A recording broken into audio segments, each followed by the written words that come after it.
A true leader has the confidence to stand alone, the courage to make tough decisions, and the compassion to listen to the needs of others. He does not set out to be a leader, but becomes one by the equality of his actions and the integrity of his intent. I am concerned for the security of our great nation, not so much because of any threat from without, but because of the insidious forces working from within. The soldier, above all other people, prays for peace, for he must suffer and bear the deepest wounds and scars of war. Nobody grows old by merely living a number of years. People grow old only by deserting their ideals. Years may wrinkle the skin, but to give up interest wrinkles the soul. Worry, doubt, self-distrust, fear and despair, these are the long, long years that bow the head and turn the growing spirit back to dust. Whatever your years, there is in every being's heart the love of wonder, the undaunted challenge of events, the unfailing childlike appetite for what next, and the joy in the game of life. History fails to record a single precedent in which nations subject to moral decay have not passed into political and economic decline.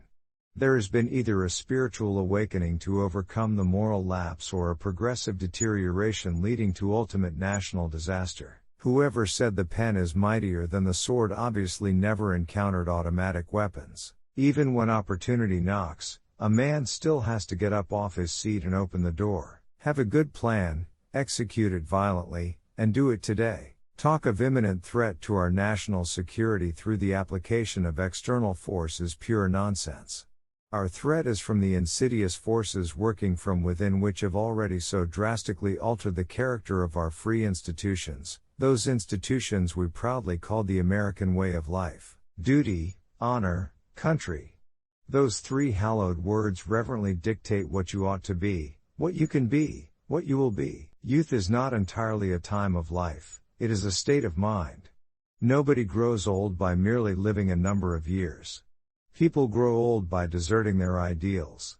You are as young as your faith, as old as your doubts, as young as your self-confidence, as old as your fear, as young as your hope, as old as your despair. No man is entitled to the blessings of freedom unless he be vigilant in its preservation. For those to whom much is given, much is required.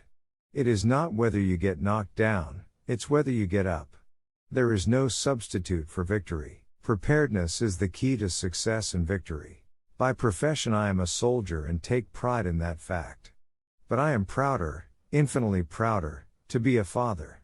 A soldier destroys in order to build, the father only builds, never destroys. The one has the potentiality of death, the other embodies creation and life. And while the hordes of death are mighty, the battalions of life are mightier still. It is my hope that my son, when I am gone, will remember me not from the battlefield but in the home, repeating with him our simple daily prayer, Our Father who art in heaven. The issues which today confront the nation are clearly defined and so fundamental as to directly involve the very survival of the Republic. Are we going to preserve the religious base to our origin, our growth and our progress, or yield to the devious assaults of atheistic or other anti-religious forces? Are we going to maintain our present course toward state socialism with communism just beyond, or reverse the present trend and regain our hold upon our heritage of liberty and freedom? Give me 10,000 Filipino soldiers and I will conquer the world. Build me a son, O Lord, who will be strong enough to know when he is weak, and brave enough to face himself when he is afraid, one who will be proud and unbending in honest defeat, and humble and gentle in victory. The enemy is in front of us, the enemy is behind us, the enemy is to the right and to the left of us. They can't get away this time. Rules are mostly made to be broken and are too often for the lazy to hide behind.